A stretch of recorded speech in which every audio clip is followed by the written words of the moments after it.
Good morning, everyone, and welcome back. I hope you have enjoyed this morning's session with a lot of very inspirational speeches from various key stakeholders, including our CEO, Valborga Hemmetsberger. And I think this morning was very nice to set the scene because we heard about the immense opportunities. We also heard about the incredible diversity of solar installations and the various ways in which they actually contribute to supporting sustainable development. So I think it was perfect to set the scene for today's first deep dive discussion, which will be about solar in the support of healthcare, food and water supply in Africa. So once again, I'm Aurélie Beauvais, Deputy CEO of SolarPower Europe. Very happy to be moderating today's two panel sessions and to start with my very distinguished panelists for this first deep dive. We have with us Faustine Guémard, which is Manager of Public Affairs at Akuo Energy. We have Rocio Gonzalez Sanchez, Project Officer at the European Commission. Hadir Koumakpai, General Manager at GA Solar. And Lande Abudu, Executive Secretary for the Renewable Energy Association of Nigeria. So today's first discussion is going to be extremely rich. We have seen that the amount of challenges faced by all of our countries in the COVID-19 crisis have increased significantly. Access to health, as we can see already today, is becoming even more of a challenge in more regions of the world, and inducing a lot of logistical challenges. How can we make sure that the vaccines can go from point A to point B? This has also unveiled sometimes the fragility of some economies and ecosystem, and the importance of access to electricity also to ensure the reliance of critical infrastructures. That being said, and on top of this, climate change has also become another challenge which is impacting our lives on a daily basis. And so the session this morning is going to look at the changes and the challenges which we are facing, but also, and on the bright side, how solar solutions can actually contribute to mitigating those challenges, enhancing access to health and enhancing access to food and water supply through a variety of business models. So without further ado, we will start with Faustine Guémard from Akuo Energy, which will give us a very nice insight on two super solutions which are promoted by Akuo Energy today, AgriSolar and GEM Solutions, and how this is supporting access to health and sustainable food in Africa. So Faustine, the floor is yours. Thank you. Hello, everyone. I'm Faustine Guémard from Akuo. And first of all, I want to thank you, Aurélie, and all of SolarPower Europe for the organization of this beautiful event. I'm really happy to be with you today. For those of you who don't know Akuo, we're a French independent power producer working exclusively with renewable energy. So we've been developing and operating solar, wind, and hydropower plants all over the world for the past 15 years. And all of those projects share a common DNA, which is bringing additional benefits beyond power production in the territories they're implanted in. That's why I will specifically focus on agriculture today. 15 years ago, when developing our first projects in constrained areas, and here I'm in islands, we realized that we were competing with other vital activities, specifically agriculture. And obviously that was not the point and not our purpose. So that's how we came up with AgriEnergy. And AgriEnergy is combining solar and farming on same lands. And not only it works, but it benefits both activities. So we replicated it, adapting the concept to specificities of each territory with anti-cyclonic PV greenhouses, PV shading structures, etc. So if we come to our core topic today, which is Africa, I want to point out the example of Kita in Mali. We have a 50 megawatt plant that has been operating for a year, and which is one of the largest in Western Africa, so we are very proud of it. But that was not benefiting directly the local populations. And what the local population expressed is a need for a stronger and a better agriculture. So if we take a step back, what the rationale behind AgriEnergy, when we secure land for a solar project, for example, we have to build an agricultural project which is in line with the local context. So here in Mali, the land is fertile, space is abundant. We don't have a specific need to have agri and PV on the exact same land.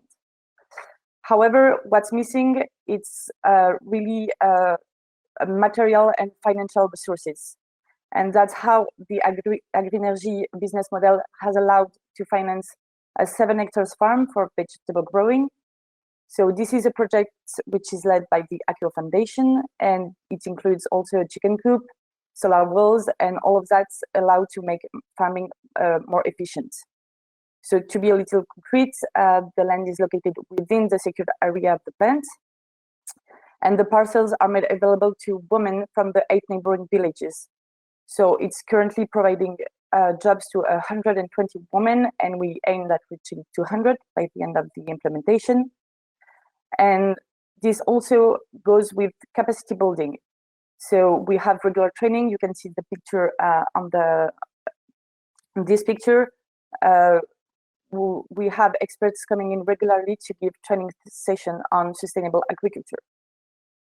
And the second point I wanted to share with you today is that the real impact of solar can be rural electrification, because we actually need some solutions for off-grid localities, and that's why we created Solar and Solar GEM. So here GEM stands for Green Energy in Motion. And to go briefly through the technology, Solar GEM is a containerized solar plant from which you unfold the panels, which are already pre-wired, and associated with a storage arm, which is a containerized storage unit that includes an energy management system. It is grid forming. So I'm cheating a bit here because the photo you can see was actually taken in Indonesia, but we are currently developing a similar project in Benin, which is funded through the MCA. So 18 localities will be electrified with 10 mini-grids, and the construction should start early 2022 for 15 months. But with rural electrification, we face the fact that we are producing power in zones with a low demand, which is specifically at night, so decorrelated from solar production hours. So if we link that to the agricultural sector, we also realize that there are very low local transformation. For example, in Mali, 80% of the mango production is wasted before being sold because they've all gone bad. So that's why we will focus in the next years, because we really want to deploy solar in the service of agricultural product transformation as a tool for local economic development, and by keeping the value added locally and making available end products. So we really feel that's how we can build really inclusive system from PV production to food availability locally. So thank you very much. I'd be happy to answer your question, and you have my contact details if you want to know more. Thank you.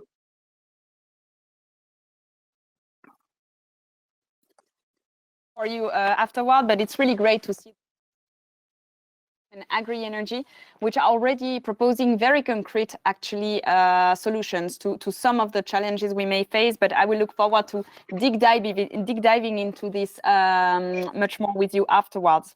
Now, I will hand over the floor to Rocio Gonzalez from the European Commission. Rocio, you have been doing, together with a joint research center, a very interesting study on floating solar.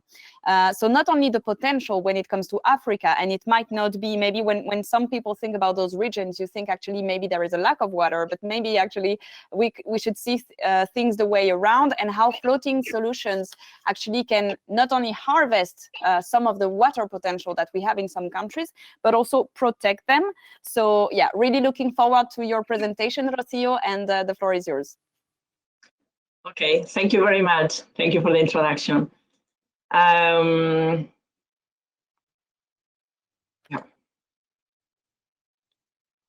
So you can use your screen from distance, yes?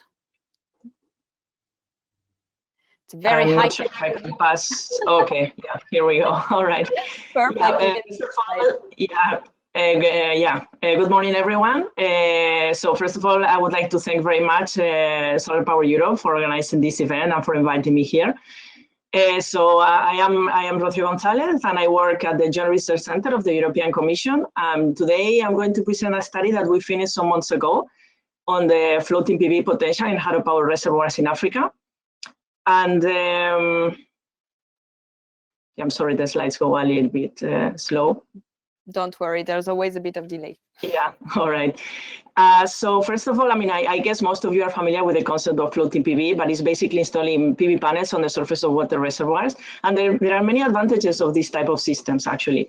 For example, there is no land use. There is an increase in efficiency due to the evaporative cooling. We have also a reduction in evaporation and a simpler installation and the commissioning than rooftop and ground-mounted systems, among others. And there is also a very interesting application, which is the integration with hydropower. Of course, we benefit from the grid connection in the hydropower plant and also from the complementarity in their operations. And this is because basically hydropower has a more stable and more flexible operation, and it can compensate a PV output that is very unstable and intermittent in periods where we have higher water levels, or during the wet season, for instance, when also the PV output is lower. And as well, in exchange, PV can complement hydropower in periods when we have low water levels. For example, we experience droughts. And this is also happening, this type of complementarity also happens can happen during the day and night, and also during peak hours, in which, for example, hydropower could compensate the lack of PV output with the water, for example, that was saved during daylight hours, for instance.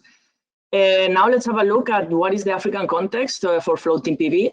Africa has a very low access to electricity. So in sub-Saharan Africa, 47% of the population don't have access to electricity, and we have the fastest population growth in Africa.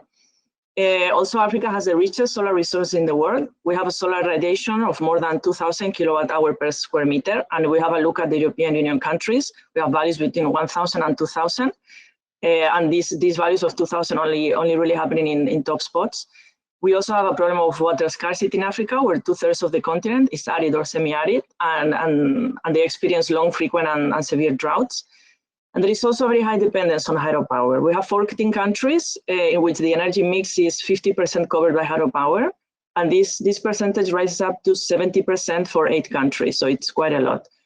And because of this, of course, we have frequent electricity cuts because of the lack of water in the hydropower plants. And the hydropower capacity factor is expected to decline by 1.4 to 3% in the following decades due to evaporation because of climate change. And next slide, yeah. So I'm going to present now. This is a study that our floating PV study is based on a previous study that we did on the water use of the energy sector in Africa. So in this case, part of it was focused on the hydropower water losses due to evaporation. And we analyzed 159 hydropower reservoirs, which cover 95% of the total hydropower capacity in the continent. And we obtained a total water loss of 42 billion cubic meters from evaporation. And this is more than 30 times more water than they used in other energy types in Africa. So it's quite a lot of water that is being lost. We have that Ghana, Egypt, Zambia, Mozambique, and Zimbabwe, they cover 2/3 of the total water loss with a total water area of almost 18,000 square meters. I'm not going to get in depth in this study because you can check it later. And in our, I'm sorry, but the slides go a bit. It takes time, don't worry, but in the meantime, yeah, those figures are a lot of time. Yeah, it's okay. So now, about our study of floating PV. Well, our objective was to obtain the floating PV electricity output and the percentage of the reservoirs that we need to cover. We also wanted to calculate evaporation savings. We considered 2 types of floaters, one that covers basically fully the surface underneath, and the other one that covers it only partially. We also obtained the extra hydroelectricity production that we could be obtaining by using these water savings. And regarding the data, as I mentioned before in the previous study, in this case, we used only 146 reservoirs from that study, and this is because the other reservoirs were not suitable. They were, for example, run or river or very small. And in this case, with the 146, we cover areas of 29,000 square kilometers. We have a total installed capacity of 28 gigawatts. We have also data on electricity production, water loss evaporation, Hydropower hydraulic heads, and so on. Regarding the solar data, we have the solar radiation at 1 square kilometer resolution and optimal angle. We assume polycrystalline silicon modules of performance ratio 0.8. We chose PV panels of 0.1 kilowatt peak per square meter and an inverter ratio of 1.25. And we analyzed 4 different cases in this study. The first 3 are for 3 different coverages of 1%, 10%, and 100%. Of course, we will never have a 100% coverage of the reservoir, but this is, we wanted to also analyze this, this case just to see what would be the full potential of floating PV in these Hydropower reservoirs. And then the 4th case, which is the most interesting one, is an installation of a floating PV system of equal installed capacity as the Hydropower plant. And why do I say that this is the most interesting one? Because in this way, we will always be able to compensate, Hydropower and floating PV will be always able to compensate each other in case we have a total loss of one of them.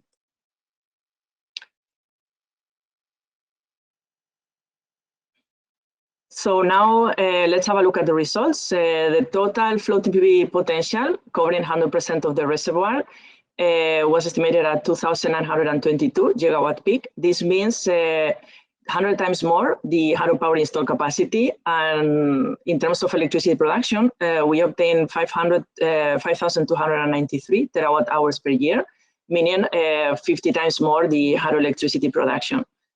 Now going to our case of when we install a floating PV plant of equal installed capacity as a Hydropower plant.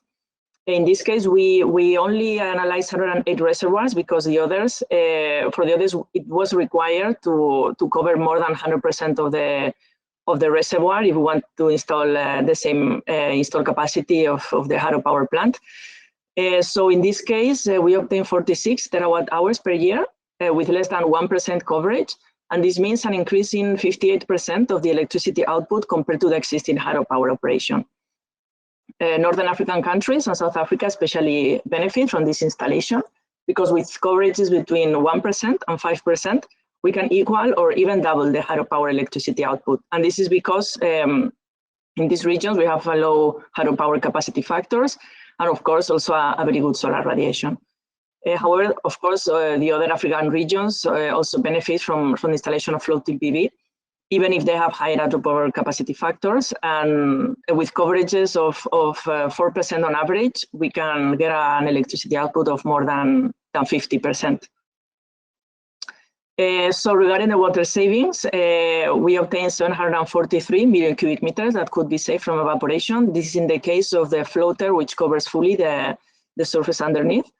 And in the case of the additional hydroelectricity that we could be obtaining from these water savings, we obtained 170 gigawatt hours for the same type of floater.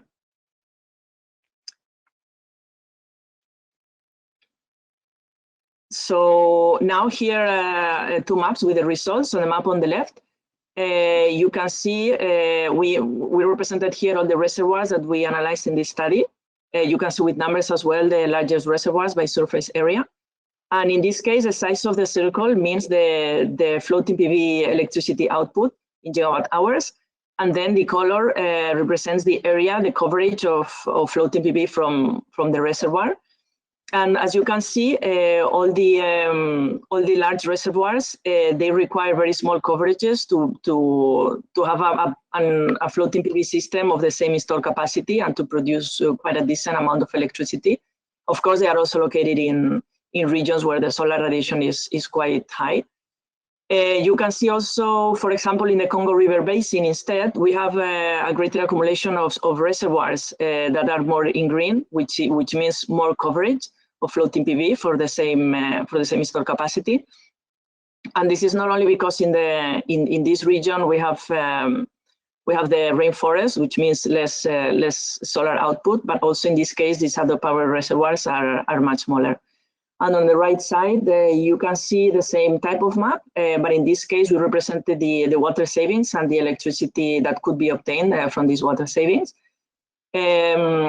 the size of the circle in this case is the additional hydroelectricity that we could be obtaining with the water savings, and the color represents the water savings itself in million cubic meters.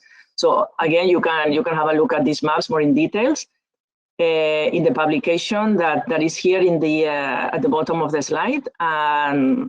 And well, I would like to thank you very much for listening, and of course, I would like to thank all the team members that work on this project.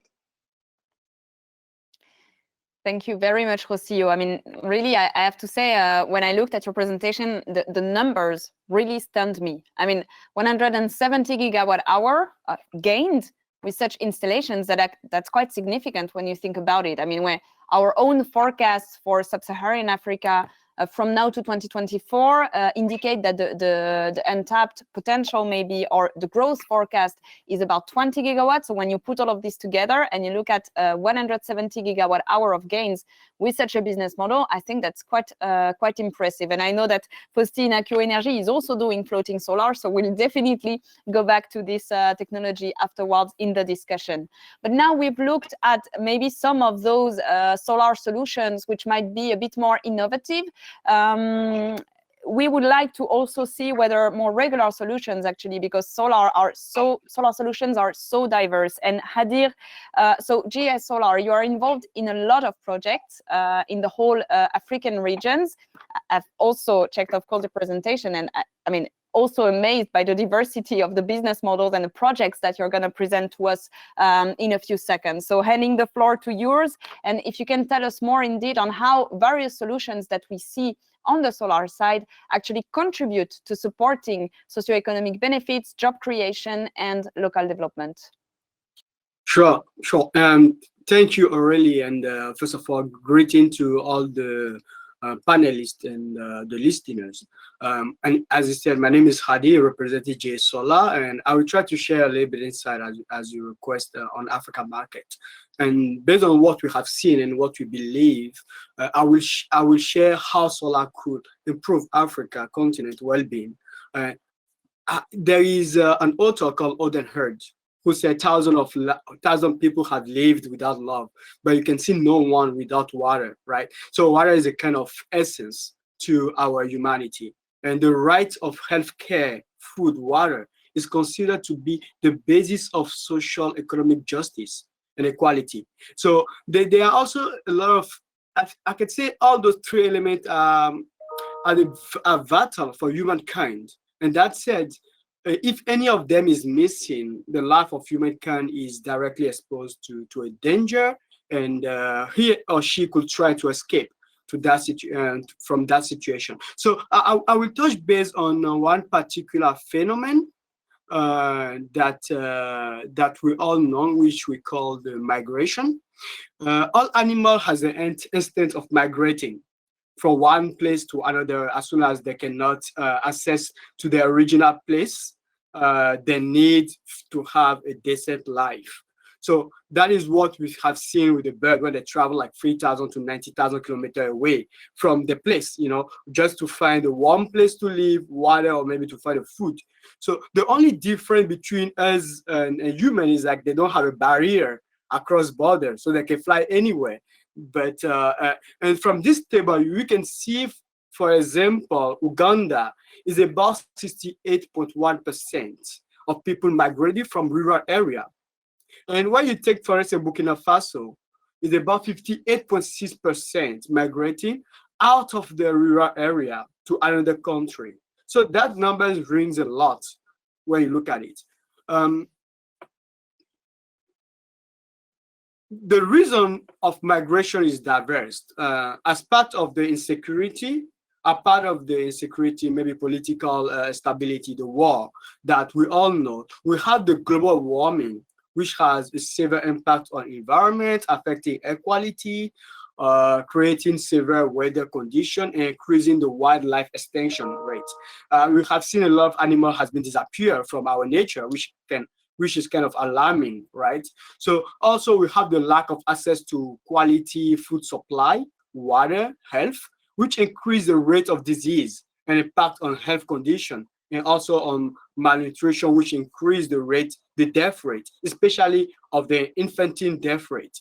Adding to all that, it is important to consider the lack of proper education, condition, high level of young unemployed, which lead to a depression rate and social violences, high rate of crime, deep poverty, massive losses of human capital, which is a source. And when you take all that together, it creates a high rate of migration. And it's very difficult to understand how the continent can improve with such problem. So let me move to the next slide. I will quickly touch base on education. I want to give an example, for instance, of Kenya, which within 10 years has doubled the education enrollment. And Kenya is one of the first countries to deploy the solar in Africa in large scale in the rural area. And that has contributed a lot on government action toward gender equality and also increased the educational rates in Kenya. So in most of the rural area, parents used to rely a lot on the children. Sometimes they walk miles away just to fetch water and for agriculture and also for family daily needs. With the growing of the solar water pumping system, it has reduced a lot in terms of relying on children, and it allows also the children to have more time for school and education. We have also noticed the reduction of child mortality rate in Africa, which in 2020 have reached 7.5%. Solar has also played a key role in the deployment of vaccine campaign, and it allows a better conservation of serum, of rural hospital deployment activities. And it's also important to highlight here that Africa has faced for many years different type of virus, and different vaccine campaign has been a yearly action plan in the continent. By providing 24 hours, for instance, electricity for hospital, the hospital services become more and more accessible and allow population to have more quick healthcare assistance and advisory. And in the upcoming slide, I will present some case study with some of our partners that we have done, that we have supplied for Africa. This project, for instance, is a 200 kW project. It's an agricultural field in Morocco. And the project has helped to increase 1/4 of the production rate, of the production yield of the farm. And this project has allowed the farm to increase his profitability by about 12%. And the reason behind that is just the fact that they was able to easily rely on water just to supply all the field of agriculture. There have been some relocation, of course, of jobs from this on the side as water supply progress. They require less workmanship and facilitate the land expansion of the agricultural field. The next project is the Eradia Project. It is a new establishment agriculture base, actually. That here you have a small video. I will not play it for long. I just show a little bit of it, so you can see basically the flow of the water, just to show that part. It is a project by IES in Egypt. It helped the property owner to expand its business in a desert. So it has also recruited about 6 workers on the site for agriculture operation. So through this expansion, he creates jobs, of course, and he improved the life condition in the desert and provide better land usage services. Through this project, people, surround the region can easily access water, food supply, and the off-taker is also planning to set up a hospital, school, and housing with a better access to electricity using solar. So those are the kind of things we are seeing a lot in the continent recently. The next project that I will, let me put on the next slides. Okay. The next project is regarding, this is the project done by our partner, SolarGen.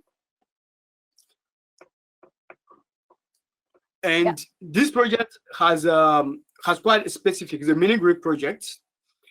And it provided, it's connected, it helped the company actually to be connected to the farm because all the farmers in that region rely on the water coming from that project.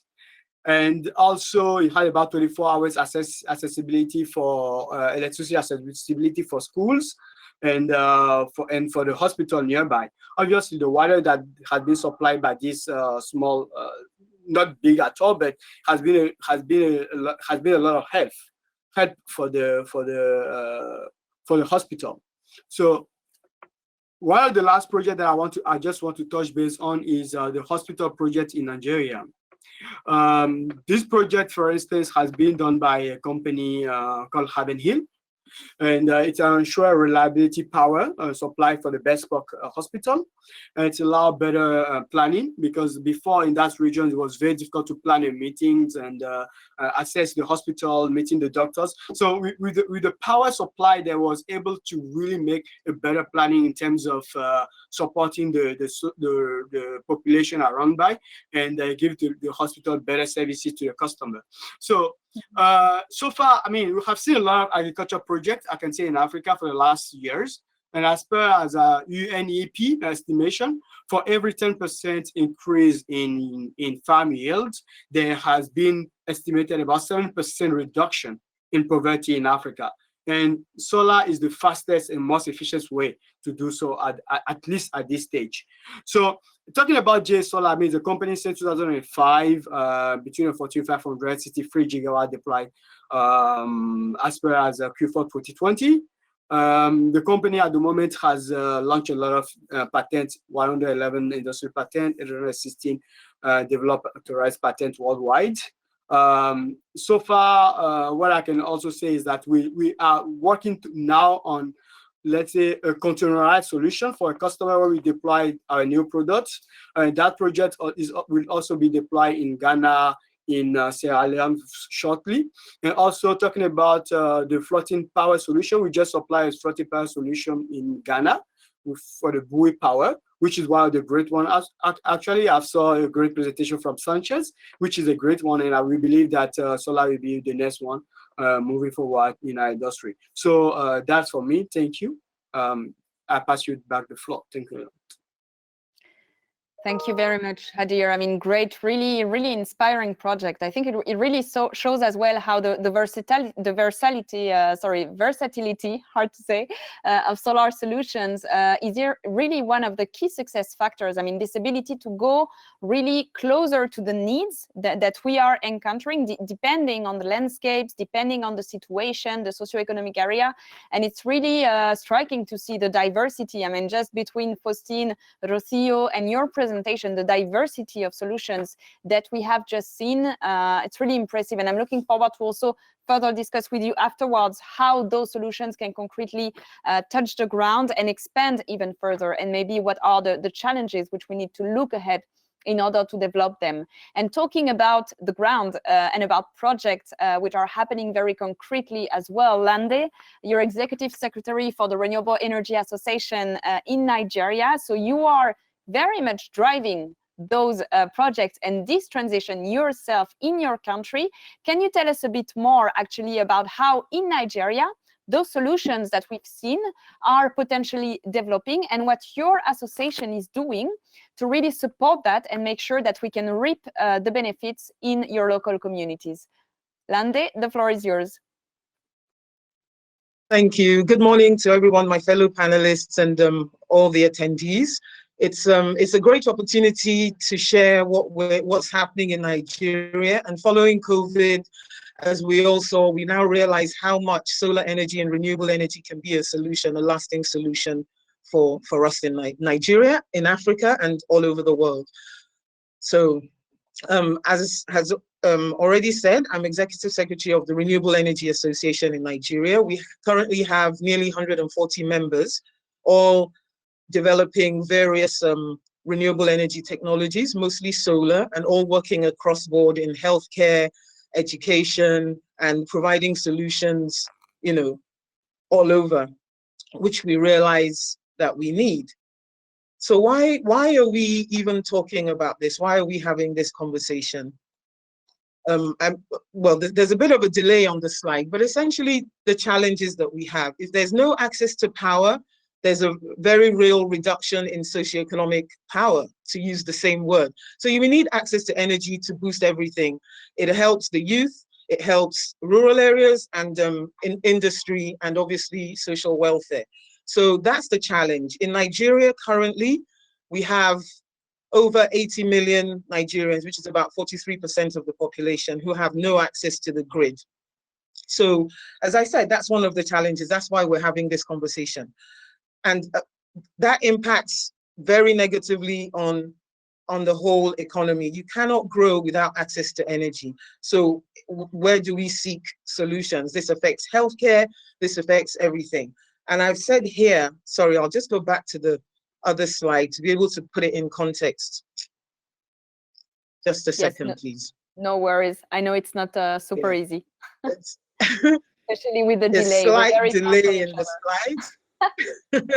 So bear with me, as I said, and trying to put it in context why we're having this conversation about solar being a solution for Nigeria and for Africa as a whole.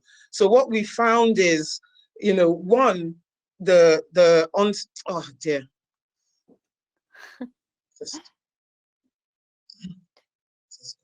Don't worry, we'll go back to the regular slide. Do you want to go back to the please, first, maybe? You want to go back to the beginning, and then you can start again? Yeah, exactly. That would just help me put my thoughts together. Of course. Aha, this slide. Perfect, thank you. So I've just, you know, tried to capture what I was saying about the impact on the negative impact on agriculture, because with no power, there's very reduced irrigation opportunities. You have mainly mechanical, and there's no efficiency. And of course, food preservation goes completely haywire. So a lot of farmers that we talk to, anything from 30% upwards is the wastage that they talk about because they can't preserve food. Education, you know, has been touched on by my fellow panelists already, and access to education, when you're solving the other problems, becomes reduced, and that impacts on the community. Nigeria has a 70% youth population. The disaster would be if they don't have proper access to education and socio-economic growth. Mm-hmm. So that's, you know, that's setting the context for why then we correlate it to the SDG. So this is a problem, and this is something that we're signed up, you know, in terms of the Sustainable Development Goals to try and solve. And there's a correlation between all of them. We've signed up to say that there should be no poverty, you know, there should be access to good health and clean water and sanitation. And of course, SDG 7 that we're all very, very involved in is the main one that ties them all together. So it's not an abstract conversation that we're having. There's a reason why we need all these things to work together. So for us at RIAN, what we're seeing is that there's more of an uptake of renewable energy as a technology, and there's more awareness, and there's more, and government is also more amenable to supporting. So whereas it was something of an abstract conversation prior, we now have federal government's vision, which is to achieve 30 gig of electricity generation by 2030, with deploying 30% of renewables in the energy mix. So with this, that sets the target for basically all the activities around the sector to make sure that it grows and that we can actually solve the problems. So I share a couple of publications which touch on, you know, productive use of energy.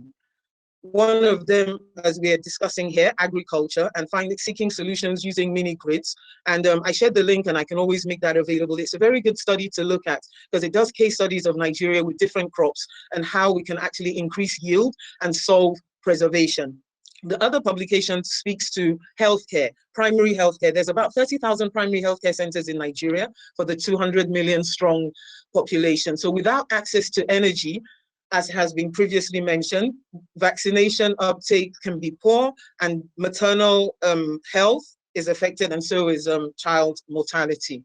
So for looking at why solar can be a solution, there's potentially an untapped $11.3 billion market for the use of energy in irrigation, processing, and cold storage. And that's a World Bank, you know, from a World Bank study.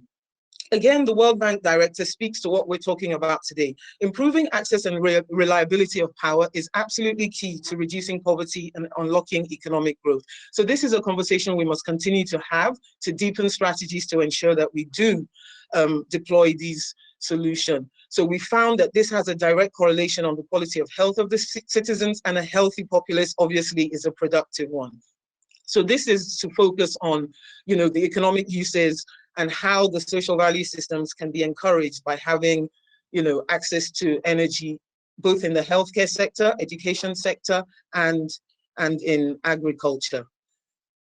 So as regards, and to touch on the COVID situation, Nigeria has been relatively fortunate, and I say relatively fortunate, every illness, every death is tragic, but it has not been as touched as some other parts of Europe. But what it did bring to the fore was the highlight and the need for us to have proper healthcare systems entrenched, because the pandemic shocked us all. There was a global lockdown and we needed to address the healthcare situation. So despite the tragic nature of a pandemic, what it's brought is that government focus was immediately on healthcare. And immediately, there was 140 million naira solution from All-On and Impact Investor, and 5 of our members immediately deployed solutions to the isolation centers and kept them running 24 hours. And they were able to obviously attend to the increasing number of COVID patients. And this solved that problem practically, and it also opened everybody's eyes to the fact that, hang on a sec, it's solar that was used to solve this problem. And it was like more like a eureka moment for people who aren't necessarily practitioners in the thing. And that was a positive result, which has obviously made government focus extensively on it and include it in parts of our economic sustainability plan. So I'm hoping to go on to the next slide. And basically, it's furthering my thought process on projects that are driving this development. Well, from my last slide, I was trying to explain to everybody that, there's projects in healthcare, oh dear, sorry, that wasn't, I'm not controlling this. Can I go back 2 slides if you could assist? I think you have the control. But you can, when you type, don't type too much because it takes time. And that's why I think then we go 2, 3, just wait and it will be fine. But in the meantime, your thoughts are very clear on this, so no problem. Just go to the next slide. Okay, because I haven't even tapped. Okay. No, it's very clear. So, yes. So, that COVID thing, the supply chain disruptions and everything made us look inwards and try to solve our own problem. There's enough sun, there's enough practitioners in the industry, so we can actually go ahead and seek solutions in using solar. So part of those solutions have been, there's one of our members called Renewables, and what she does, it's a 2-pronged solution. So they have solar dryers, and they got a grant from USADF for about 100,000 to deploy solar dryers in Kaduna State in the north of Nigeria. So it solves the preservation problem, but they're also creating micro entrepreneurs with the cooperatives of women in Kaduna. So once they bag those, they then sell them off in the off season, and they continue to be economically empowered. So that's one of the positive positive results. Another positive thing that's happening in Nigeria is that healthcare is a focus, and it's a focus for government as well. So the Rural Electrification Agency, they have a big drive called Energizing Education, and they want to essentially energize 7 federal universities as well as public hospitals.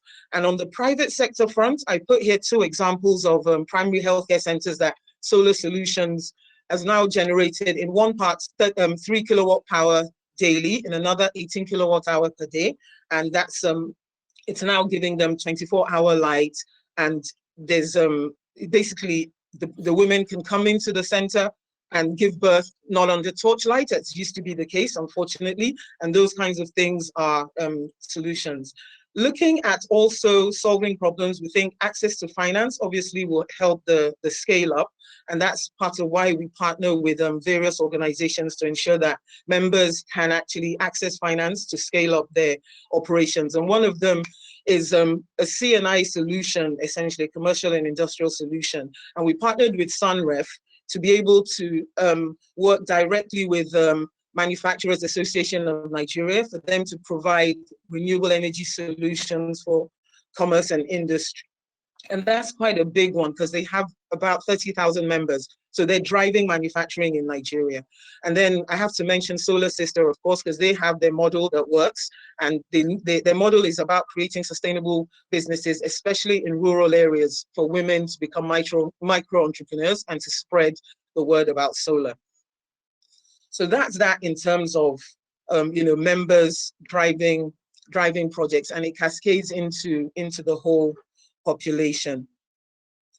So I've also mentioned that what this has done is highlight that government needs to be more involved. We need to work together. Government can't do it alone, neither can associations such as our own. So we come together and we advise and we advocate to government, and they've come up with an economic sustainability plan, which is actually great, and implementation of this would move us forward incredibly. So part of it is identifying that agriculture is huge. So the key interventions speak to agricultural program and expanding agriculture, and obviously investing in it.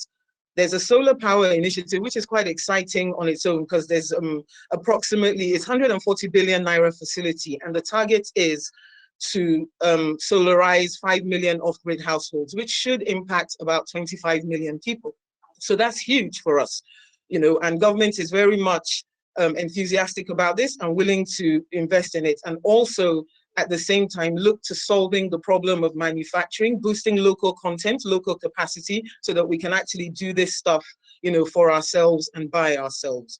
So, and investment in healthcare and education. So in the next year, under this economic sustainability plan, government plans to deploy solar power grids to 200 primary healthcare centers. So that would impact, tens of thousands of people and 104 unity schools, and that's within a year. So if we can do that and sort of replicate and continue to replicate, it does begin to look very optimistic that we will find solutions to solving some of these problems. So at that point, I shall thank everybody for listening, and of course, ready to take questions when we're having them. Thank you very much, Lande, and thank you to all of you for the great intro speeches. I mean, on the other side, the audience, if you're not yet convinced that solar solutions can greatly contribute to harvesting local socioeconomic benefits, we're going to keep on with the Q&A, but I think it was already extremely convincing. Now, obviously, it's one thing to have the solutions, it's another thing to bring them on the ground. And I think it's also interesting to understand how the evolving context and landscape is actually impacting potentially the deployment of those projects in the near term. So one theme of this event and of this session is also to look at climate change and how climate change is actually modifying local ecosystems, modifying the challenges which local populations may encounter, and looking at how potentially it drives also the demand for solar business models, for example, which were not there. So maybe Lande, because you were the last one here on the presentation, and actually also starting from local experience, because I think you're also very much in touch with the Nigerian governments, with policymakers. I mean, a bit two questions for you. I mean, first, do you see a change really in the governments, in the policy making, in sense of ambition to develop more of those projects, or do you feel that it remains, some flagships born by sustainability leaders such as you, but not necessarily taken up by the governments? I mean, are the governments aware of the challenges and really pushing those solutions in Nigeria? I think, yes, 100% they are aware. I think that awareness has grown over the last, 5 to 7 years. I think initially, maybe renewable energy was seen as something new age and kind of, yes, sort of funky, not like a proper solution. So I think we've moved very, very much away from that. It's not just enthusiasts like, a lot of RIAN members. It's actually people who want to see solutions. You know, you can't be a Nigerian and not realize how the lack of access to energy is affecting what could be, you know, even a greater nation. So I think definitely government recognizes that. And we have spent a lot of time advocating to government officials and regulators and legislators and everybody else. So I think they do see it, and it's always on the front burner of conversations. Like I mentioned earlier, Rural Electrification Agency is a government agency, and it's under the Ministry of Power, but was created exclusively to be able to, you know, amplify rural electrification. So those kinds of initiatives, and under them, they have a $300 million World Bank project for the Nigerian electrification project. So definitely government sees that it's critical, we have to do something, and the grid isn't the only thing that we need to look at. We can look at off-grid solutions and quick deployments of solar. Mm-hmm. Thank you, Lande. Hadir, would you confirm that from the perspective of the business? Do you see the market? Do you see a change in the market? Do you see really the market now driving the uptake of those solutions across African countries?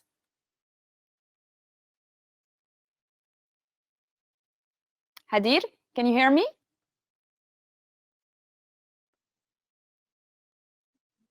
Sorry, Okay, Hadir. yeah. It seems, Yes, good. Well, 100%. Let's see, even if we are not, let assume we are not even in the market, we have seen the demand, which clearly shows that the market changed drastically. I can remember when back in 2017, just to talk about Nigeria, when I was 2016, when Nigeria was struggling a little bit to move into the solar market. In less than 1-2 years, we have seen about a huge numbers of new companies getting into the mini grid market. And that has been actually a kind of success, because we can count thanks on countless actually numbers of projects that we can see, which has been realized in Nigeria already in less than 2-3 years. So I can say government is definitely understanding the challenge. A part of that, I can also just point out a couple of projects we have seen in different regions, like in North and South Africa. The demand 100% has grown in the last 2-3 years, massive. So there's no doubt on that. Mm-hmm. Thank you, Hadir. Going to you, Faustine, for the business models which you presented on agri-energy and on GEM.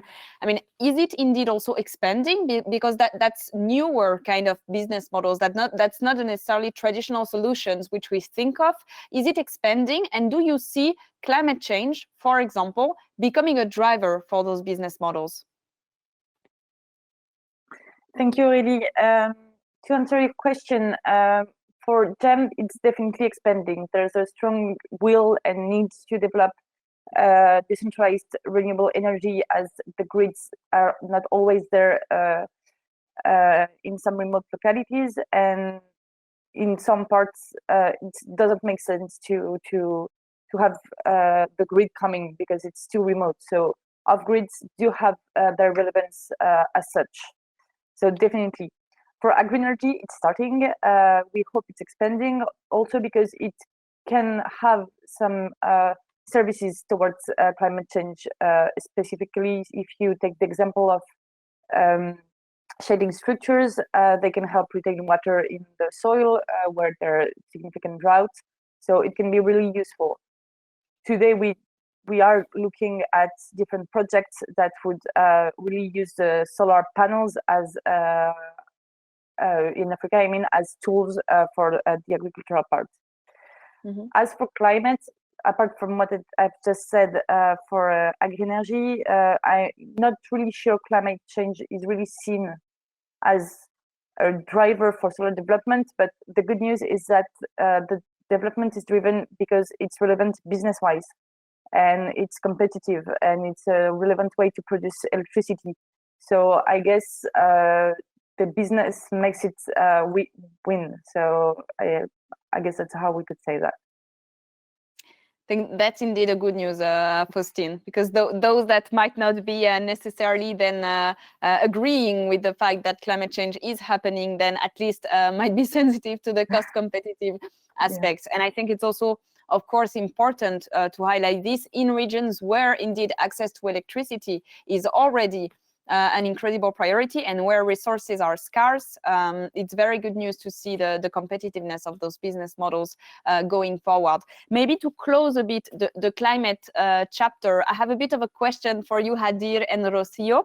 It might be odd question, but that's really something which we see arising also in Europe as really a questioning as to how will climate change impact our own productivity as solar solutions. So on the one hand, this is happening. We have more droughts, we have more floods, we have more extreme events, storms, and there are some questionings also in the business as to how are we going to reach to those areas which are the most impacted, and will this change potentially in weather events then impact our own installations? So that's a bit of a question to you, Hadir and Rocio. Do you see also climate change as a challenge for developing more solar solutions? And maybe Hadir, you can start. I wanted to say lady first, but if you allow me. Yes, we can do lady first if you want. All right, I can go ahead. Yeah, you mentioned about sandstorms and heat waves. Well, PV are normally very robust if they are built correctly. So we don't expect that sandstorms would really damage these installations. But of course, during the sandstorm, the power output would decrease, especially during long and severe sandstorms. Regarding heat waves, for example, we will see a decrease in the power output because of the temperature coefficient of the modules, but the lower performance will not last permanently, of course. And about availability of water resources, it can be an obstacle in the future, yes, in case of floating PV. But we are always talking, when we integrated with Hydropower, we are always talking about covering small parts of the reservoir in any case. But of course, when we want to install a floating PV plant, we need to assess carefully the location of the platform itself in the reservoir, so that we make sure that it's safely installed also during periods where we have low water levels. Mm-hmm. Okay, so it still needs to be factored in, though, even though from your perspective, not having a significant impact due to the robustness and with a good planification. Hadir, would you agree? 100%. Rocio had mentioned one thing, which is the coefficient of temperature of the panels. If you look a little bit back, the panel, a lot of people think that when you have high temperature, is every time good for your panels? No, it is not. So when we are in a situation of global warming, when the temperature are going to a harsh level, is very, very bad for the efficiency and the productivity of the panels. So that is something that we have been facing. But anyway, I can say the coefficient of temperature of the panel has increased over the year. So we are still working to improve them. And it will be every time better to be able to monitor the global warming, to not go to a level where it is affecting the existing solar plants. That is one. Now, when we come a little bit, we look a little bit to the water level. In some area, for instance, there is a crazy storm which creates a serious impact on some plants. We have seen it. That impact is not because of the robustness of the multi-structure, but sometimes is a situation that we cannot plan, So those are some situations that we need to really think about. And global warming definitely is affecting and impacting a lot of installations so far. Mm-hmm. Thank you, Hadir. So looking also maybe and closing also the loop on potential challenges. I mean, we talked about it. Access to electricity is one of the challenges we face. It's going to be a common line across the whole day anyway, because we know that we have so much more to do in order to make sure that the basic right of having access to electricity is shared broadly in countries such as Africa. One reason, continent, apologies for that. One reason for this is obviously infrastructure, because we know that we already have enough challenges in Europe, and there are challenges, of course, in Africa from this perspective. Electricity grids are long-term investments. You need a lot of planification. It is not easy, I mean, as for any type of infrastructure. But then maybe a question here to Faustine and to Rocio. I mean, if the infrastructure is a problem more generally, for example, how are your business models making a difference, or is it also a challenge for your own business models, or are you somehow singling yourself out, and if so, how? Maybe, so Faustine, you can start. Yes, so of course, grid is an issue, and we do mostly grid-connected projects, so we always have this issue of how much the grid can take in, and what is the quality of the grid to take in this electricity. So, as for the off-grid solutions, I won't go into that because it's obvious. As not grid-connected, they're their own grid, so they work. But StorageGem also provide other services which are grid services, and they have been deployed, for example, in Mauritius as on-grid flexibility management system. So they provide voltage and frequency regulation that help stabilize the grid and that help integrate more solar within the grids. So that's other kind of services we can provide, and storage is a way, not the only way, a way to reinforce grid infrastructure. And it can be also very decentralized, so it can be a solution. Thank you, Faustine. Rocio, what about floating? Yeah, well, yeah, of course, when we are talking about floating PV integrated with hydropower, the obvious best benefit, let's say, is the integration with the grid. I mean, having the grid access of the hydropower plant. However, we also have other advantages in terms of floating PV, which is, for example, the efficiency increase because of the cooling effect of the water, but also because the reservoirs are rarely shaded by objects or buildings. It's a less dusty environment, and we also observe higher wind speeds over the water, the reservoir of the water than land. So how much, for example, does the efficiency increase in these type of systems? Well, it really depends on the study, but we've seen values between 5 and 12% of increase in efficiency. Also, another benefit in some cases when for example, there is not a very complicated anchoring and mooring in the floating PV system, is that the installation and deployment can be easier than conventional systems. In some cases, the platform can be assembled in land and then basically get pushed into the water. And for example, I've read about a case in which 1 megawatt peak of floating PV system can be installed by 50 people in one day, for example. So sometimes it can be easy, but of course, in other cases where mooring and anchoring are complicated, it will be more complicated, of course. Thank you, Rocio. Looking at Nigeria, for example, Lande, I see there is also a question from the audience which is going into this direction.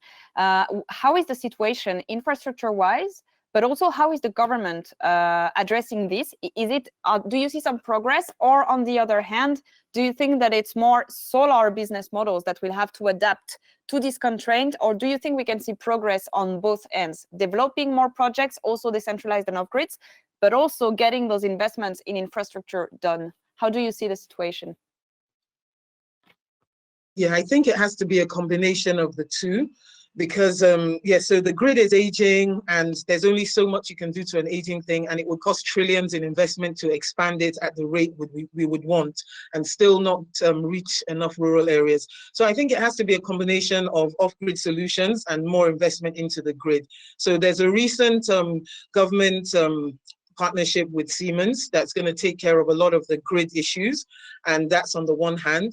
And then, associations like us focus on working with government to make sure that there's deployment of decentralized energy solutions. So I think it has to be a combination of the two, and I think we can solve it that way rather than looking at one and concentrating only on that and trying to expand. Very good news to hear about this partnership, Lande. So thanks for sharing that. Maybe Hadi, quickly on the issue of infrastructure, because GA Solar is also involved in projects all across the continent.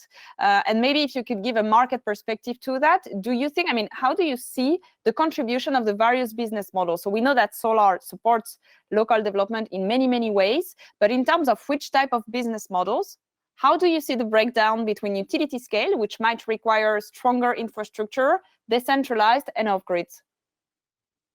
Well, I think we cannot put aside any of them. the utility scale still have a strong place in the energy mix to meet a kind of requirement, especially for the utility of the countries. But sometimes when we look at the quick deployment of the solar, sometimes we need to really move toward the mini grid, the decentralized solution, containerized solution, floating solutions. Just for example, there is recently there's a project of they call it Venice of Africa, right? It's a city which is on the river. I mean, you cannot wait to have infrastructure, to have grid there before you provide the electricity. So people are thinking now about the floating, about the hybrid, the decentralized solution. So I think there's a place for all of them, I would say. Mm-hmm. Thank you, Hadir. Looking at then the financing, which is going to be another enabler. So we like to think a bit of the infrastructure, obviously, as the hardware, but obviously then you need the software. So everything that's around the political framework and also the financing support and the financing instruments. And I see also from the audience, there are quite some questions also that relate to financing. So starting with you, Rocio and Faustine. I mean, you mentioned three business models, actually, agri-energy, the GEM solutions and floating, which are not usual solar business models. They're new, and that's also why we like them. They are quite innovative, but then maybe they're also more expensive. That's an open question. So actually, do you see that potentially as a challenge, or otherwise, what is then the driver for those business models in Africa? Faustine? Yes, I have to admit that it's indeed more expensive, but this business model has been created not to compete with ground-mounted PV. When ground-mounted PV works, it should be done. They have been developed because to answer other needs, and also for places where ground-mounted PV is not relevant and doesn't work. So it could be stated as more expensive, but it's also different applications. And I think they all share, we say floating PV, agri-energy, and GEM, they all share the fact that they also bring something else than pure electricity production. So that's something that should also be valued in the price considerations. I mean, it's not only solar, it's also agricultural production, etc. So we have these additional services that should be taken into account. Mm-hmm. Is it a barrier? Yes, it is. I mean, when it's more expensive, it's always more difficult to finance. However, I think we do have strong political support in many countries. We do have financing available from DFIs, so there are some challenges, but the resources are mobilized, so we manage to make projects. Mm-hmm. Thank you, Faustine. I mean, indeed, it's hard to value in the tender, let's say, the increased crops production that you may have from an agri-energy installation, which is why also probably it's important also to say for those governments and regulators listening to us that, yeah, they should maybe not compete under the same tenders, because we're having the same reflections in Europe, indeed. And yes, we're trying also to highlight. Yeah, you want to comment on that, Faustine? No, just meaning that indeed these technologies should be taken for what they are and not competing with other GMPV, for example, because they have different services, so they should be treated differently. Mm-hmm. Thank you, Faustine. Would you agree, Rocio, also from the perspective of floating solar on water ponds, because the potential you showed are absolutely enormous. So from the perspective of getting them on the ground and financing this, what is the status today, according to you? Mm-hmm. Yeah, well, I think we all know that floating PV is, the cost is a bit higher than ground-mounted systems. This is because of the floats, the anchoring, the mooring system, the permitting and licensing, etc. But it's also a higher perceived risk due to the lower level of maturity of these type of systems. However, we expect that the cost will drop when we increase the deployment and the competition for floating PV. In the EU, for example, there is evidence that the cost of floating PV is around 20 to 25% higher than ground-mounted systems. But in this case, sometimes this could be partially balanced by the avoided cost of land acquisition. In some cases, it can be very expensive to acquire this land for ground-mounted systems. And but of course, I think initial floating PV projects, they need some kind of support to start, and especially because of the barriers due to the low level of maturity. So different countries have taken different initiatives and different approaches. So either by using, for example, financial incentives or by supporting governmental policies. In some countries, hydropower reservoirs and also drinking water reservoirs are considered national security sites. So yes, in some cases, the permitting can be a bit more complex. So basically, key policies and regulations are still needed to put in place for floating PV. But in any case, and especially in Africa, the problem is less the investment cost, but more the financing cost, the operation cost, and also the uncertainty of changing regulations and the legal framework. Because if we have, for example, a long-term legal framework, the investor confidence is much higher. And also we have the problem of currency fluctuations and high inflation that is very important as well for investors. Thank you, Rocio. I mean, looking indeed, I mean, you mentioned also the various financing instruments which can also help mitigating, let's say, increased cost. Maybe a quick question to you, Hadir, because you've been involved in so much projects. I mean, I'm sure there is no silver bullet, but maybe from the financing perspective, and especially in environments where the regulatory framework might not be so stable and therefore cost of capitals might increase, are there some win-win solutions or practices you can share with us and with the audience when it comes to succeeding in the financing? What works? I mean, whether it's development programs, we have heard a lot of presentations this morning about various EU instruments or international initiatives. I mean, do you have from the top of your mind some good best practice? Look, what I would say is, I mean, of course, I'm not a financing expert, but what is sure is that I every time think financing had never been a problem. The problem is every time being the project structure, how reliable and how bankable are the project. And of course, there is a lot of challenge sometimes when it comes to private and public relationships in some countries. And that comes often with failure experience, because every government keep learning. And at one point, they understand it's a matter of complementarity. So what I will just say is there is no, as you said, there's no one bullet to answer a way of answering that question. But we have seen a lot of successful cases across Africa. So I believe it's just a matter of finding the right gap where they should give the space to the private to play their role, and also the government also to work strongly to protect investors in getting into those markets. Thank you, Hadir.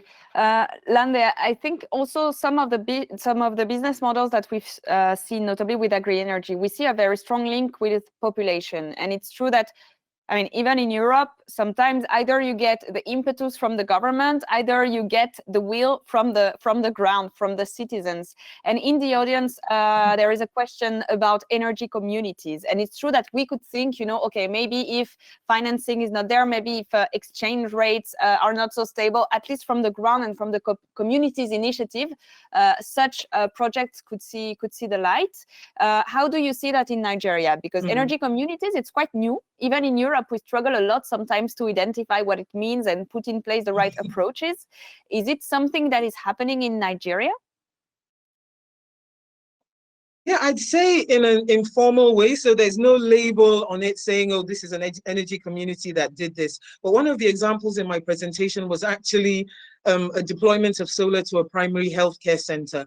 And it was actually crowdfunded by, you know, friends of the community, so to speak. So that crowdfunding, with that, they were able to launch the project and deploy the solar solutions. So yes, that's a great idea and it can work, either informal or formally. It's probably just about harnessing the best parts of all of it and actually creating a formal structure and saying, well, this is how we want to go about, you know, X number of projects to deliver to so many people. I think it would, yeah, it's a definitely positive development. Thank you, Lande. Following up on another audience question, which I might bounce to you, Hadir, but actually if anyone on the panel has an answer, feel free to step in. I mean, you said you're not a finance expert, and I respect that. I'm not either. But there is a question about currency instability. And it's true that it's something that we've seen a lot also in the various market reports that we've developed together with GET.invest. currency instability usually is a problem, and the audience is asking how we can hedge support project developers from this type of hazard. Do you have some elements for us? Look, we have seen some institutions getting into the market and helping company to hedge, right? Obviously, that comes with a cost. It depends how much profitable will be profitable for the developer or not. The second way that we have also seen that developers sometimes they really try to follow what currency let's just give an example. We have been involved in some project where we supply the good when the currency has been, and that was in Nigeria. I mean, we have plenty of those stories in Nigeria, in Tunisia, in different countries. But Nigeria has been particular, especially last year. The way the dollar has increased, even they was not able to, they have cash in Arab, but they could not just get US dollar to pay us. It took many years. Many months, like 6-7 months to pay back. So sometimes it comes to a point where we need to learn a little bit the market as a supplier. When we know the market, you understand the difficulties of the companies. But when you don't know, you don't understand it, and you'll be pushing toward the wrong direction. So a matter of understanding the market, and for the IPPs, for instance, or developers, it's important to know what business model you want to put in place, how you want to secure your financing, and if you need to hedge, then you go to the hedging companies. They will help you for that. Mm-hmm. Thank you, Adia. Any comment from other panelists on this aspect? No, 100%. I'll just add. Oh, sorry, Faustine. Go ahead. No, please go. Go ahead, Lande. No, I was just going to say that 100%. Hadia has it right, and Nigeria is almost a case study because the foreign exchange rate just skyrocketed following COVID. There were supply chain issues because we're very import dependent. So that's part of why the solution is not just a financial one. It's about then trying to boost manufacturing and local content so that foreign exchange risk is a little bit reduced. And then it's for financial institutions also to think about innovative ways around it, as well as the project developers. And as Hadia mentioned, you've got to know your market. It's not everything that you're going to go into. You really have to study it and really hedge for those risks in some very uncertain markets sometimes. Mm-hmm. Thank you, Lande. Just Faustine, maybe coming to the project that you presented in Mali, because Mali is an area where, of course, there is a lot of instability. How did you manage the financing there? Do you know? Could you tell us a bit? Yes, sorry. So the project in Mali was widely financed through DFIs. So we do have the Banque Africaine, West Africaine de Développement, la Banque Nationale du Développement Agricole. So we also have the Dutch Development Bank and the Emerging Africa Infrastructure Fund. So all of the project was financed through DFIs. It's more difficult to seek traditional financing, for those projects. But it was a long process, and we have cobbled the financing with them all the way, and it worked. But indeed, it's a specific process, and the financing is always a challenge. Mm-hmm. Thank you, Faustine. Before we go to the next part of our discussion, which I would like to focus on one, of course, of the key aspects of the discussion today, which is socioeconomic benefits. Maybe one quick question to you, Hadir, which is also stemming from the conversation which we had on financing and support, but everyone feel free to answer it as well. As you say, we need to know the markets. There are solutions in place, but then if we look at the markets and the African market, what are the countries which you think are really actually good to invest in, but maybe lagging behind? Because, okay, we know there are initiatives everywhere, but in terms of missed opportunity for some markets, is there one that is coming to your mind? Okay, well, every country are great to invest in to start. The continent is still crashing the surface. We have not reached even 1/1000 of what we have to do. But again, if you take the continent, you can see some really mature countries like South Africa, like Egypt, like Morocco. Nigeria has started picking up since 3-4 years ago. So there's a growing market. But when you take, for instance, a continent with a huge demand, DRC, just an example, DRC how are you going to invest in DRC easily? It's so complicated, but the demand is massive over there. I mean, if you want to cut the population, I think after Nigeria, you might see Ethiopia, DRC might be between the top 5 most populated countries, but at the moment, difficult for a lot of companies to get involved in that market. So the demand is there, but are the environment are friendly for investors to get in? That is some another study. So I will invite just anyone to try to find the right concept to get involved in any market. But I mean, there's a challenge. There is a huge debt of many utility companies in Africa, unfortunately. And those are the challenges we face every day. But again, the continent is very promising, and every country are worthy to invest in. Thank you, Hadir. Rocio, looking also at the projects which you presented and the immense potential, again, I mean, I'm still stunned by those figures, actually. I mean, when do you see this potentially realizing in Africa, in the sense of, okay, the GRC did a study, so you know now a bit where are the potential, they're enormous. In terms of touching the ground, do you have some thoughts or estimates as to how long it would take to harvest this, or whether it is possible at all from your perspective?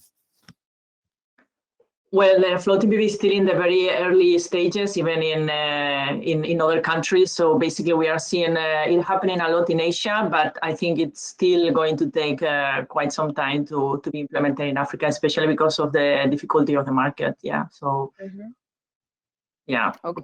we cannot really say. So we need to work further to promote this, and maybe, I mean, one of the key enablers, which we see at least also from a European perspective, there is the European skills agenda. And it's true that when we talk about harvesting socioeconomic benefits, we also obviously talk about jobs. I mean, which is the big challenge also of the energy transition, reconverting old jobs from new jobs, but also ensuring that while we are transitioning to new renewable and solar business models, we find jobs for the new generations to come. And maybe indeed, when you build a project, so let's say when you build a project, if you build this floating installation on a hydroelectric water pond, you do need skilled workers to ensure the lifetime of the project, not only to install it, but also to ensure that the project, let's say over a lifespan of 30 years, is going to be taken care of, it's going to be maintained. And to which extent do you see that as a challenge in terms of skills? Well, it's definitely very important, as you mentioned, having a trained workforce for the success of the project, and not only for the installation part, but also to have a reliable operation of the floating PV plant. But the situation is not really much different than in Europe, with the exception of course, that in Africa we have a much less number of lower number of specialists educated and trained in this matter. But this can be, as you said, an opportunity to create jobs, local jobs. And however, we also need to take into account that these skills are not built overnight. So we need now to start implementing training programs at different education levels so that we are able in the future to use this potential. Because in the case of floating PV, the operation and maintenance can be more complicated than the ground-mounted systems, because they require the use of boats, regular inspection of the anchoring and mooring systems, and of course specialized equipment and divers to install the anchoring systems, for example. Thank you, Rocio. Actually, Faustine, in your presentation, you mentioned a training program, which Accio then developed itself in Mali. So that can be a solution, maybe private-driven training programs. Can you tell us a bit about how you've done it in Mali? Yes. So I guess one of the reason of being of the project is that it needs to employ local workforce. So for the construction, we did use local workforce at some extent, but there was not enough people. So there were people coming from other countries in Africa, etc. However, for the operation parts, which is now going on, the idea was that the full staff was Malian. So they have been trained by our teams, by our head of country in Mali, and they operate day by day the power plant.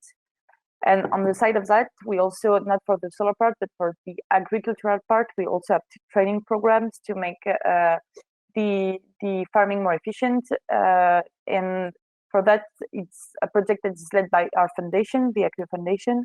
And we rely on experts that are coming with, they are not Accio people, but they are coming with the Accio Foundation to train the farmers locally and learn new techniques and test and learn, basically.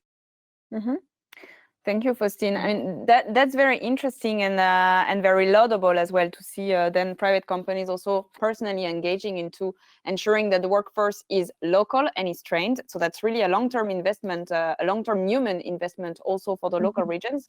But obviously, it's important that also from the policymaking and governmental perspective, this kind of thematic is taken on board because companies will not be able to be the only ones to drive that. So, Lande, looking at Nigeria, for example, how do you see the job potential when it comes to solar? And also, how is potentially the government or your partners, how are they tackling this skills gap?